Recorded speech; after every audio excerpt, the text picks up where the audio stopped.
And what I'm going to do first is it saves me a lot of talking, but I'm going to show you a video about who we are at U.S. Travel and a little overview of the whole travel industry and its impact on the country and all that, and a little of what we do, and then we'll get back on. So it'll be a little delay, but Sarah, when you get a chance, if you could run that who we are video, please.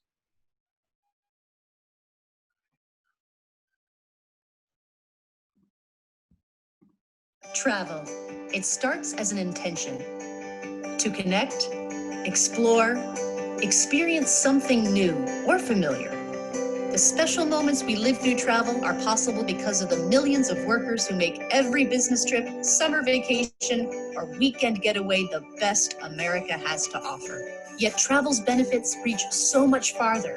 It is America's ultimate opportunity, creating jobs that provide a quality life, powering growth for the U.S. economy, enhancing our national security while maintaining an efficient travel experience, showing the world what makes America great, all while creating memories and connecting us with one another.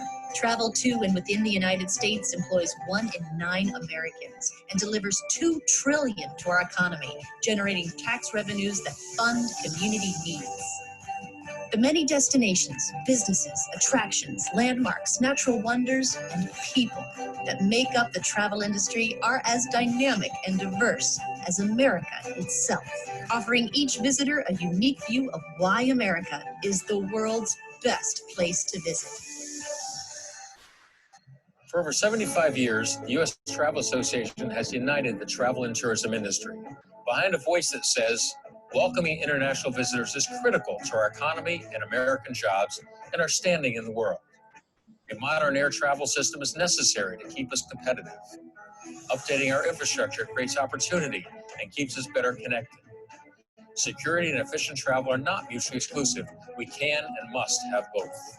Promoting travel benefits communities across America and our country as a whole. Businesses and workers find real bottom-line results when they meet face-to-face. And every American deserves to reclaim their vacation days and travel this great country. On behalf of our members and the entire industry, U.S. Travel takes on the complex issues to increase travel to and within the United States. We prioritize high-impact policies that grow every segment of America's travel economy and create good jobs that can't be outsourced. We identify opportunities, trends, and challenges. We deliver gold standard research that informs our industry and the policymakers that shape it. And finally, we engage the travel community, raising the profile of our industry in the eyes of our elected officials, the media, and the public. We proudly represent an essential component of our lives, our communities, and our country, travel. It's more than fun, it's serious business.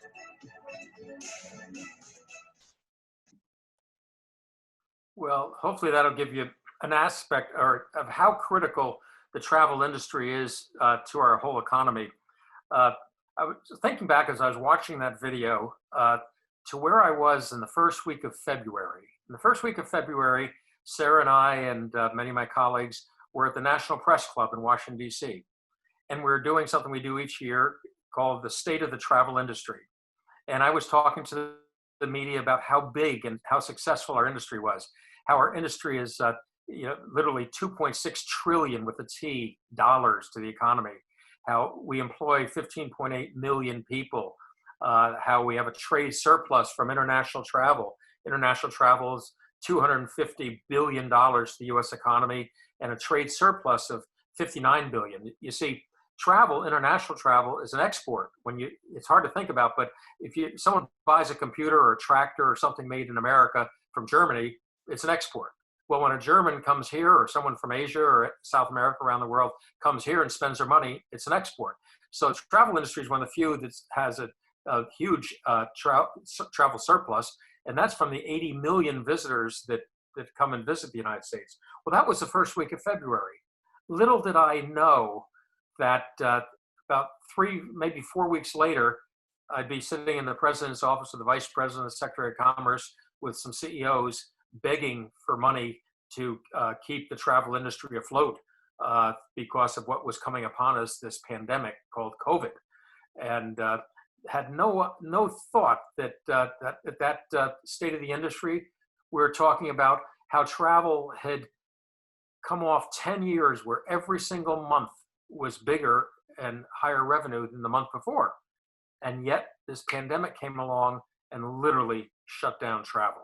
And, what we do at U.S. Travel, we spend a lot of time with lawmakers and to try and get them to do things that help more people travel to and within the United States. And that comes from efficient travel. If you go through an airport and you see TSA pre-check or global entry, we made that happen, pushing the government to say, hey, we've got to find a way so Americans and certified travelers can get through more quickly.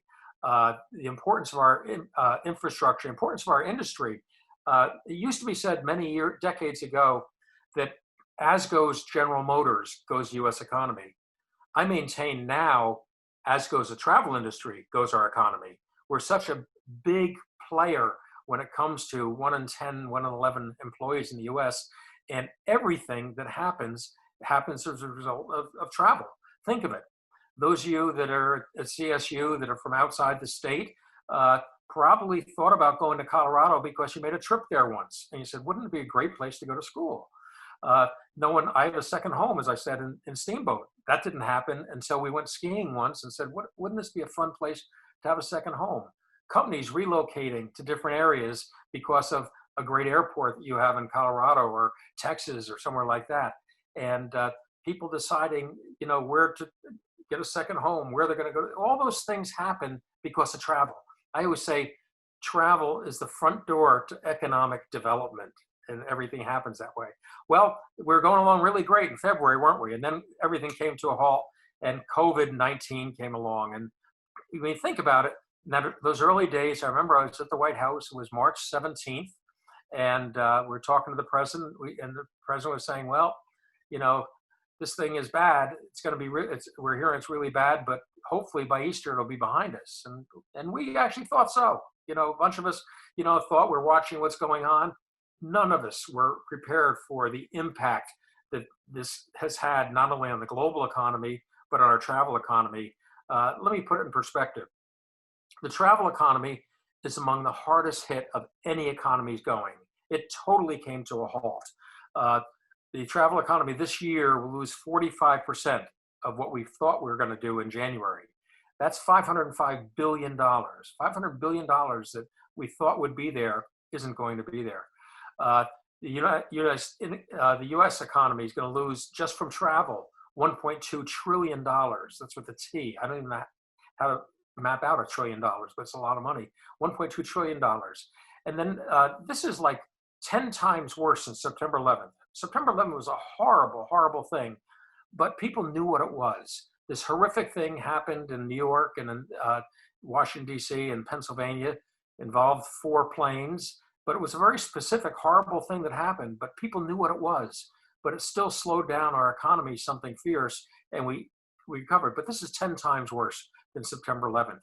When you talk about unemployment, we represent 11% of all the jobs in America, but yet 40% of all the unemployed in America have come from the travel industry, 4 times what our actual weight is.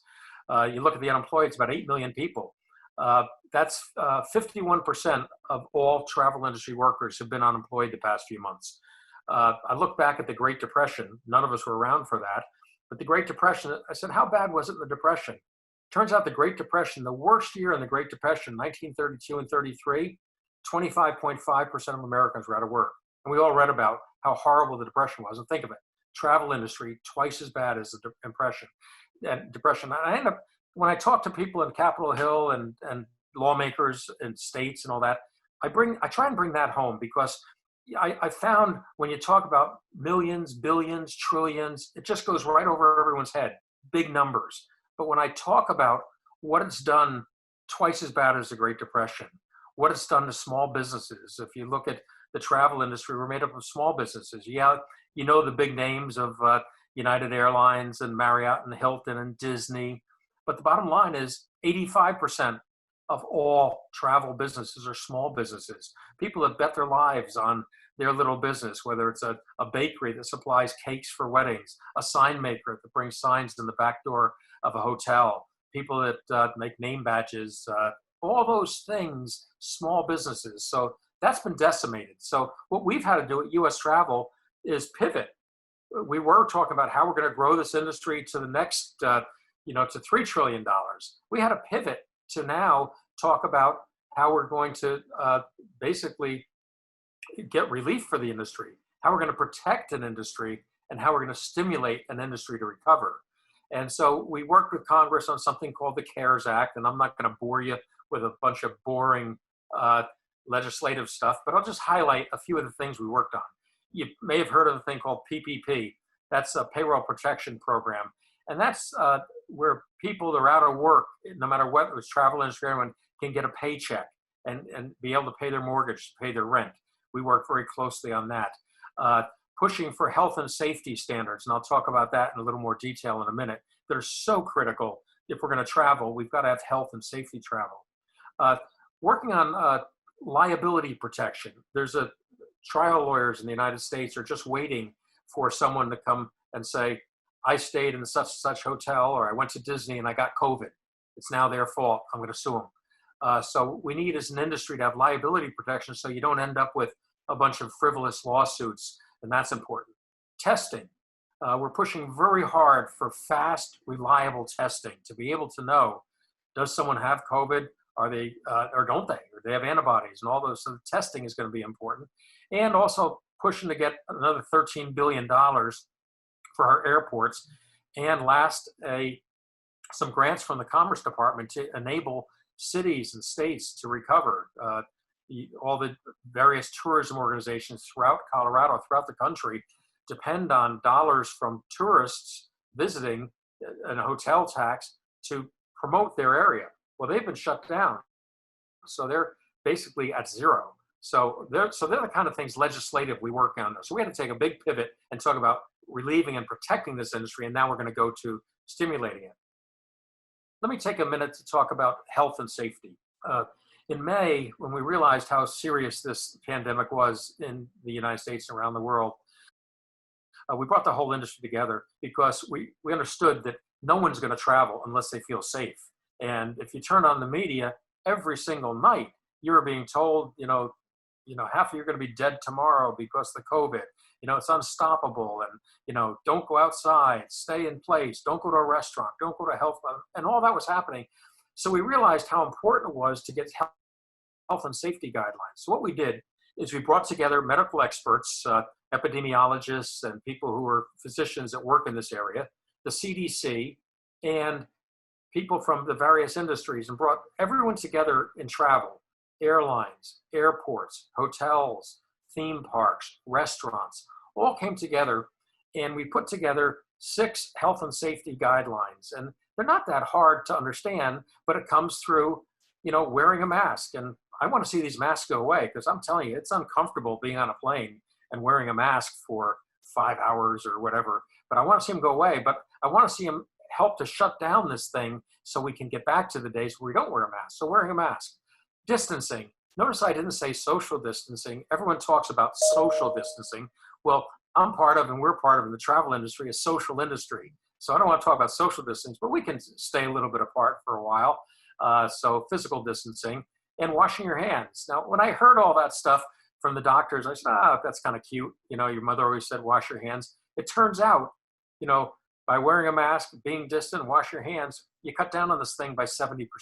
So that's why it's so important that we do this. So we begin rolling this out. So the whole industry talking about health and safety standards and adopting them, the hotel industry, the airline industry. And I'll tell you something. I was talking with Ed Bastian. Ed Bastian is the CEO of Delta Airlines, a great guy. And he said, we talked about the safety of being on a plane. And he said to me, he said, Roger, he said, if a plane is so unsafe, why aren't my flight attendants sick? He said, our flight attendants are taking 4 and 5 flights a day, 4 and 5 days a week, surrounded by hundreds of people or the gate agents and all that, and they're not getting COVID.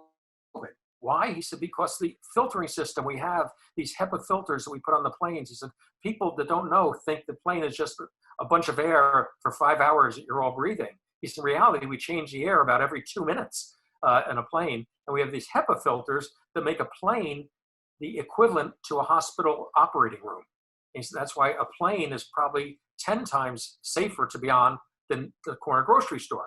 So these are things that were important for the industry to know, but more important for travelers to know. So we begin talking a lot about health and safety standards in every hotel you go into, every restaurant, at the airport. You're going to see signage. You're going to see people talking about that, because that's number one. And the other thing is, it's a shared responsibility. It's not just the industry. We got to get travelers to do the same thing. Some of the spikes you saw were basically because people got really overconfident and said, hey, this thing's behind us, and they started gathering more closely and weren't as careful as they could be, and in some cases spiked. So that's important. One of the things I know so many of you are working on and looking at outdoor tourism, the great outdoors, we were instrumental in passing something called the Great American Outdoors Act. And what that basically was, and Senator Gardner, Cory Gardner from Colorado, really spearheaded this and really led it to get it through Congress and to the president's desk. But it basically provided $9.5 billion to go to our national parks, these treasures that we have, national parks, for deferred maintenance. For years, they've been kicking the can down the road and keeping the national parks up. And national parks are not only important for Americans, but international travelers love the national parks. International visitors, it's one of the first things they like to do. They want to go to the great outdoors. They want to get outdoors to Colorado. They want to go see the mountains. They want to see the outdoors part of America. And that's so important that we do that. And we've also found during this COVID, the people are starting to travel again, are looking at first automobile traffic, regional, and doing it by drive and going outdoors. So what's happening is we're finding the outdoors, the resorts, the Vales, the steamboats, the state parks, the beaches are extremely popular, and people are going there. Not funny, but RV sales are through the roof. You can't rent an RV. Buying an RV is backlogged for a couple of months because everyone's saying, hey, I'd like to have a little more control. So we've been working on that. Another thing that might be interesting to some of you, if you go on LinkedIn, we do something, don't blame me for this, blame Sarah for the name, but we do something called the Dow Report. And each week I interview a CEO from a major billion-dollar plus travel company. So on there, if you go on LinkedIn, you can find the Dow Report. You can see CEOs of hotel companies. You see Ed Bastian, who heads up Delta Airlines. You can see Josh Tomorrow, who's the president of Disney theme parks. Right there in Colorado area, Kim Day, the woman who runs the whole Denver airport, and that big thing going there, an interview with her. Sheila Johnson. Sheila Johnson's really interesting. Sheila Johnson owns Salamander Properties, and she was one of the co-founders of Black Enterprise Television. And she's also part owner of 3 sports teams in Washington, D.C. Really interesting conversation with Sheila on sports teams and travel and the bubble that they're having to put the basketball teams and WNBA teams in, and CEO of Enterprise. So you might want to take a look at that. It'll be a great opportunity to hear from CEOs, and they're little, maybe 5-6 minute interviews of what is on the CEO's mind, and you get a lot of insights that might be interesting to you. So I talked about we're working on getting relief and protecting the travel industry, but now it's time to talk about bringing this industry back. So we started with a campaign, and 75 organizations have come together to support this. The past 2 or 3 months, 50 CMOs, chief marketing officers from 50 companies and states and cities got together and been working on a campaign that we just launched at 11 a.m. today. And I'm going to share it with you in just a minute. And the whole idea was to inspire people to plan and to think about traveling. And it was the campaign, we worked with a great advertising agency in New York called McGarry Bowen.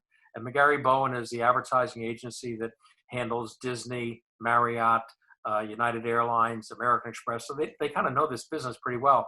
And I'm going to introduce a video now from Jen Zimmerman. This is the video that we were explaining to all the businesses in travel what this campaign was going to be about and why we put it together.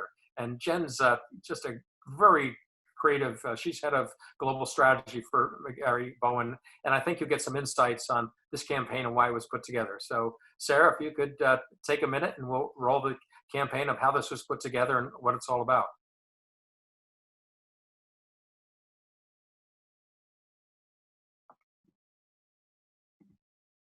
Hi, everybody. What a privilege it's been to have the opportunity to work with your teams on this really important initiative. We've been working at pace, but we've been working thoughtfully because these are challenging times to navigate, and we really want to make sure that we're putting out a message there that will not just be effective in driving new behaviors, getting people to return to travel, but be sensitive to the variability that exists in the marketplace right now. This is really about permission to travel in a couple of different dimensions. One, the rationale, giving people the mechanics and the confidence to navigate the world today, where I think USTA has already done an incredible job in providing that information, that reassurance around some of the standards. The promotional phase, which is really about sort of, the both rational and emotional incentives to go and to go now. And I think there's an opportunity for us collectively to think about a moment in time when each and all of the membership can begin to sort of feature their own promotional incentives. Think of it as a Black Friday or a Small Business Saturday kind of event, which we'll touch on. But really, the crux of the assignment was, how do we give people emotional permission? How do we get them to do something tangible for me and mine, for my world, and recognizing that in doing so, they're doing something important for us and ours as a nation, as an industry, from an employment perspective. And the role here is where USTA can promote actionable, universal, and irrefutable impetus to act. So the first question we had to ask ourselves is what can we encourage people to do that's both safe for them and comfortable for them, and yet productive for the industry? And I think the very simple answer to that question was make plans.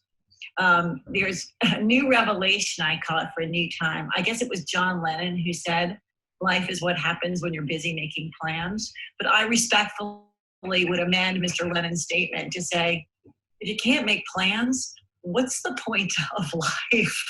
And I do think in so many ways, the thing that we're missing most during not what is a Great Depression or Great Recession, but a great cessation, is the inability to have something to look forward to, sort of to create that anticipation. So we want to engender an important yet simple behavior, right? We asked ourselves, can we help the world to look forward to travel again, literally and figuratively? Finding a way to remind the world of the restorative power and the optimism, power of optimism and anticipation, which we also desperately need. Encouraging people to take the first step and to make plans. You don't need to go now if you're not ready, but you can book now with no consequence and set that course of the future. And also to help to take an active role in helping the recovery, helping the country return to normalcy and return to health as part of something that we can all do. We developed 4 conceptual territories off of that strategy. We conducted research with both what we're calling ready and reticent consumer audiences. It's a national sample of folks who were eager to move and those who were less likely to, sort of that crossed over across all psychographic, sociographic, and demographic groups. And we looked for 3 different dimensions. One is relatability. Did the insight and the idea resonate true in terms of their own experience? Distinction, was it different, refreshing from what they were seeing or hearing during what I describe as the COVID PAL of advertising? And most importantly, persuasion. Was it likely to drive booking? And there was one concept that we tested that really rose on all these measures, head and shoulders above the others. I call it a stratafesto. It's really an ode to an idea that brings to life sort of the intent of the campaign. And then I'll share with you other elements that allow us not just to make this not just the tide that lifts all boats, but water that can flow through the channels of each and every partner. And what we're doing is we're readying a full toolkit that we are going to be releasing to the organization and to its membership to really take a lot of these assets and not just bring it to bear in terms of sort of a form industry-wide message, which that really represents, but also find ways or demonstrate ways where it can be really pulled through into each and every channel and customized for each and every partner. What we've been able to do is start to think about how would you take this larger thought and break it down into different assets, whether it's a 30-second broadcast spot or push down on video channels. Let's go there. Let's make some plans. Let's feel that feeling once again, a rush of excitement as you search and imagine that perfect getaway, trip, vacation, the one that says you can't get there fast enough. Because when the time is right, when the moment arrives, when the heart says go, we'll be ready. So let's make a plan. Let's book a trip. Let's aim for the horizon. Let's go there.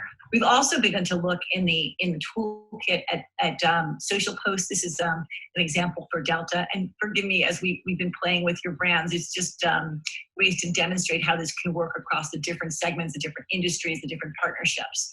But in this case, it's let's make a plan. Let's go above the clouds. Let's expand our horizons. Let's book now and fly later. Book now, fly later with no change fees, and switch onto any flight anytime. As an example, promotional message.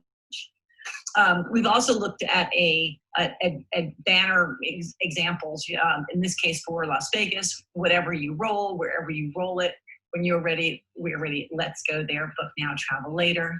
And all of this that you may have seen at the end shot, the spots will end with sort of the totality of the membership, but ultimately drive to a USTA landing page from paid media. And when we're in messaging is in channel for the different partners, obviously it would funnel to those own booking engines or own that are proprietary to each partner. But collectively, for the collective effort in the marketplace, what we're doing is creating a landing page that allows that gives consumers not a dead end, but a pathway forward to go ahead and take that action. So this is just a tip of the iceberg. There's much more, but I wanted to give you a flavor for both the emotional tone and tenor of the work. It's strong call to action, and I think what we're excited about it's powerful flexibility to stretch across channels and partners. Well, I want to thank Jen. I thought it'd be a good idea to share the sausage making with you of what goes on. You see 30 seconds on TV, and the amount of work and planning and thinking goes on behind that. And so we want to be very careful not to be tone deaf with that message, because there's a lot of people that are scared to travel. But there's also 52% of the people that say they want to travel, and we're talking to them, and maybe another 10 or 15% that are thinking about it. And we want to be very careful that we talk about when the time is right, we'll be ready, so we don't appear as tone deaf. The reason we're doing this is we've got research. If we can bring travel back 6 months faster than it normally would on its own come back, it's about $70 billion to the industry, $160 billion to the U.S. economy, and 800,000 jobs. So I showed you the sausage making. So now I'm going to ask Sarah if she can roll the spot for you, so you'll see what all that stuff that Jen talked about ended up being. Sarah, roll the spot if you get a chance. Thanks.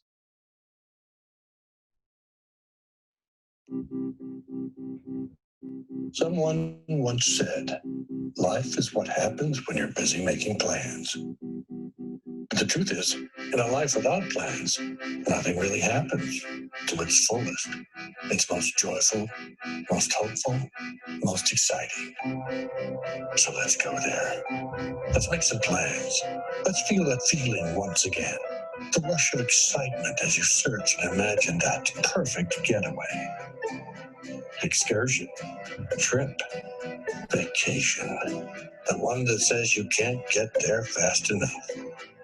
Let's go there, to the place, the wonder, somewhere, anywhere, everywhere. Let's save a date, throw a dart, book a flight, and get to the destination that will feel like no other.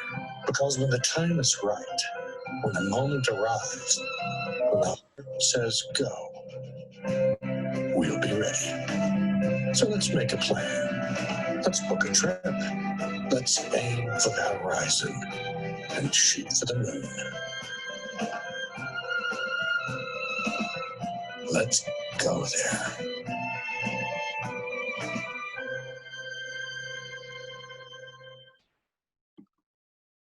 Thanks, Sarah. Now you'll be seeing that commercial running in all sorts of forms.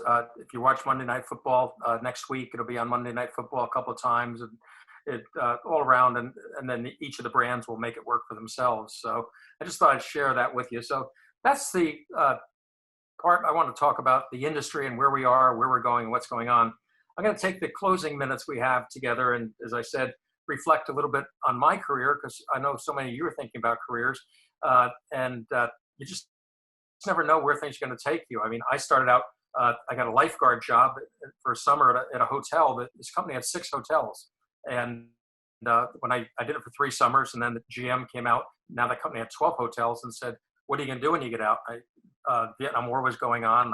If you weren't drafted in the Army, no one wanted to hire you.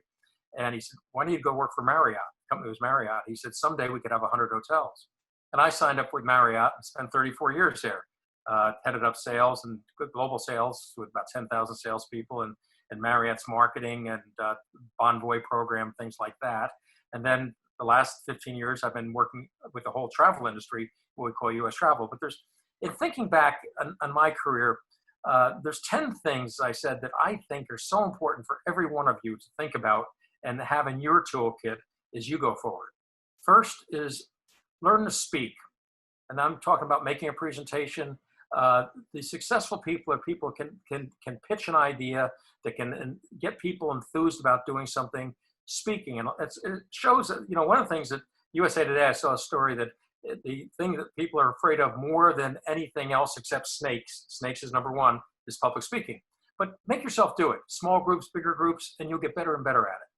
Write, learn to write. And I don't mean send an email, send a text, send a quick message. I'm talking about a handwritten note. When my daughter graduated from college, I gave her little note cards with her name on top. And I said, every time you meet with somebody, every time you're on a job interview, send them a handwritten note. Because these days you almost never get something in writing. It's always email, something quick. And when I get something that's handwritten, I almost hang on to it. I don't want to throw it away, but sooner or later I do. But the bottom line, learn to write. It means a lot. Next thing is listen and ask questions. That's why, God gave you 2 ears, and really get to understand these things. The CEOs that I've seen in my career that are most successful are those that almost have the curiosity of a child. They're always asking questions, why, how, and wanting to understand. Listen, ask questions. Think about who can help me. Who is there? And it may be someone that may be totally outside your field.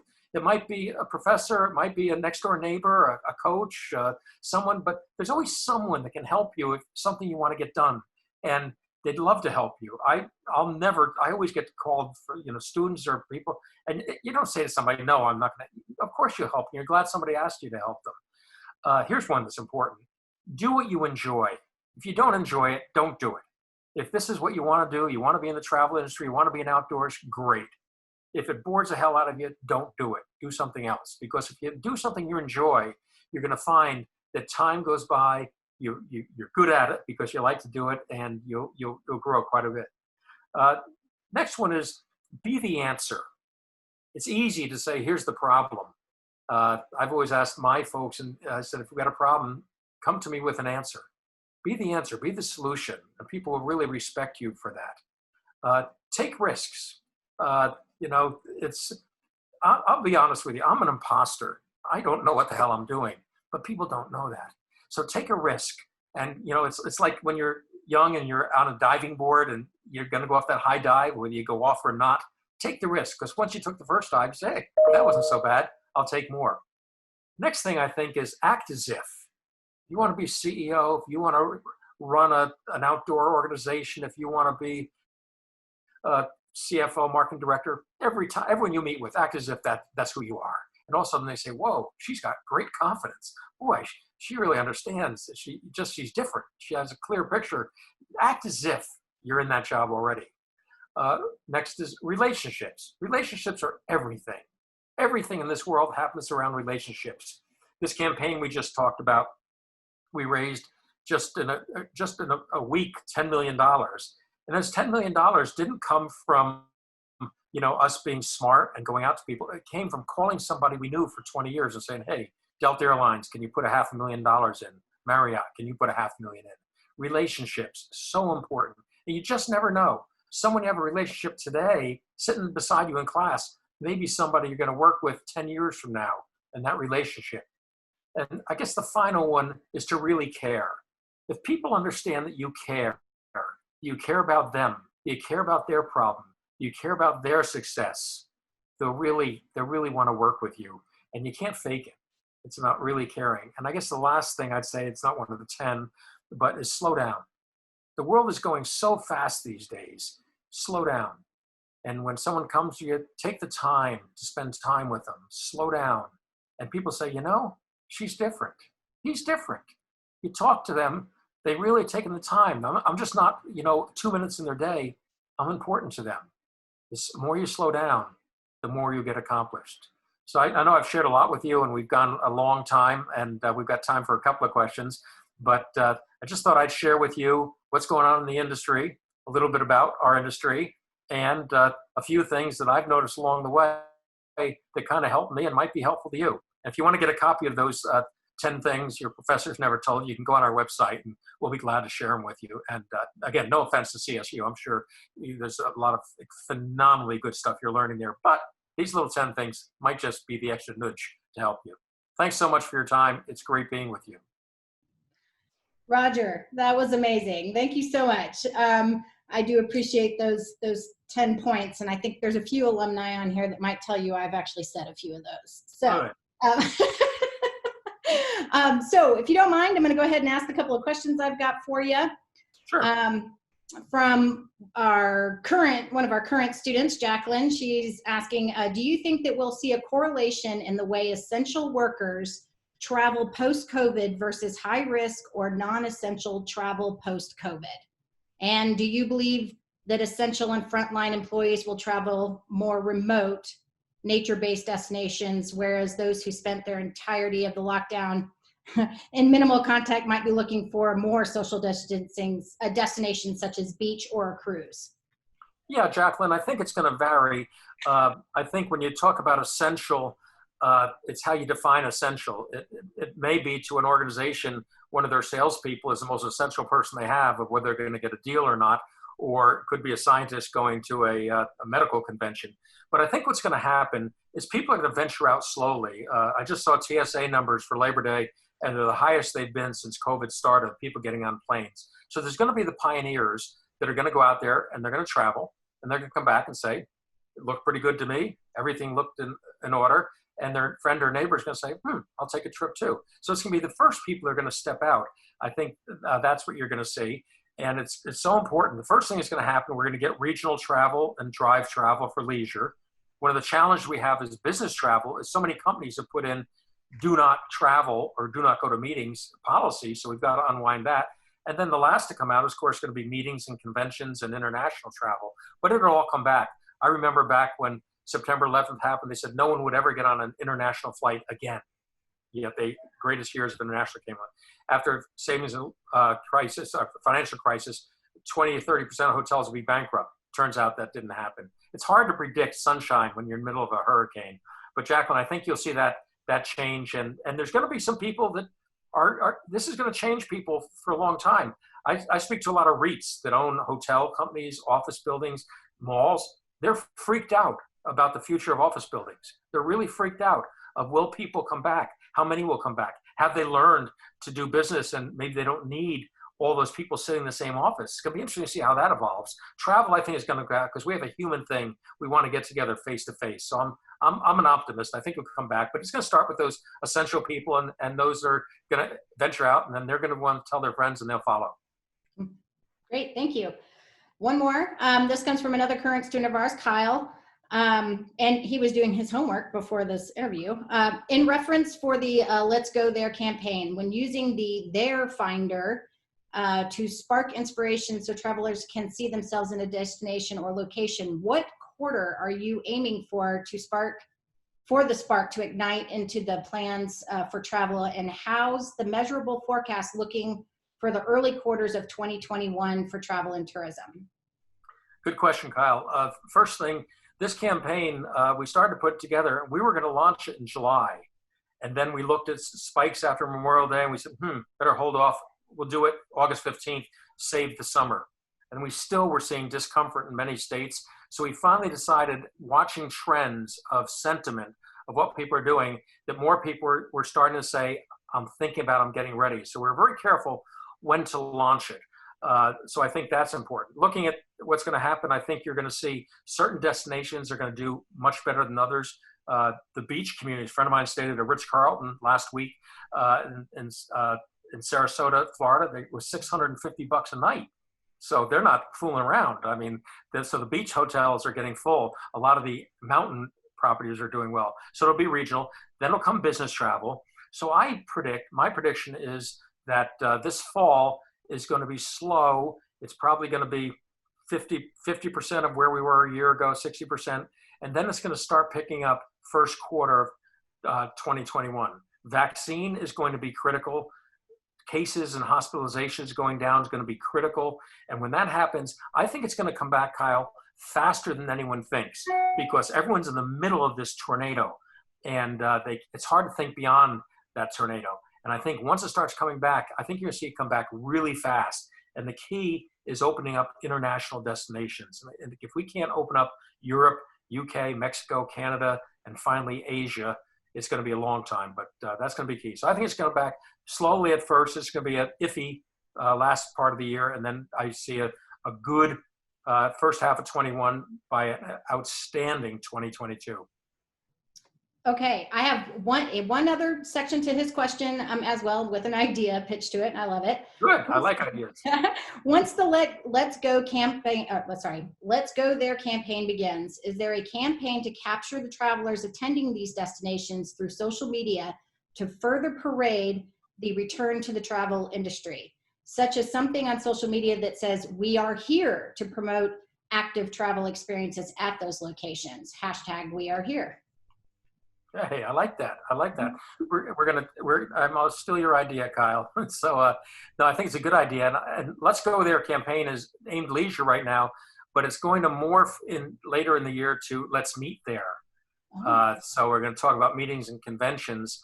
And I think there's all sorts of sites. And it's amazing what you can do with technology these days. I saw there's a travel company now that geo-maps based on your phone. And it can tell you where you are and how long you've been there. And it's causing destinations to totally change how they market. So you take somewhere like, I'll say Hilton Head. It used to have a much wider range. Now Hilton Head is crushing all their marketing down to the 3 neighboring states. And you're able to watch where people are going, know who they are, and communicate with them, which we couldn't do 10, 15 years ago. Now we have a great ability to really tailor campaigns, talk to the person who's going to be there, know who their friends are, and talk to them. Well, I think that's wonderful. Thank you so much, Roger. You've answered the questions that we had pre-prepared. Everybody, thank you very much for attending. We really appreciate all your time, Roger and Sarah, for being here today. And some of our folks are going to be at that Colorado Governors Conference coming up in a couple of weeks, and we know you're guest speaking there as well. So thank you so much for squeezing in today with us. Well, I'm looking forward to it, and let's hope those fires die down. And I'm really watching Colorado carefully. And plus, your weather change, unbelievable, from hot weather to cold weather and snow in 24 hours. It's an interesting state, to say the least. Thank you very much. Thank you again, everybody. Have a great afternoon. Thank you. Mm-hmm.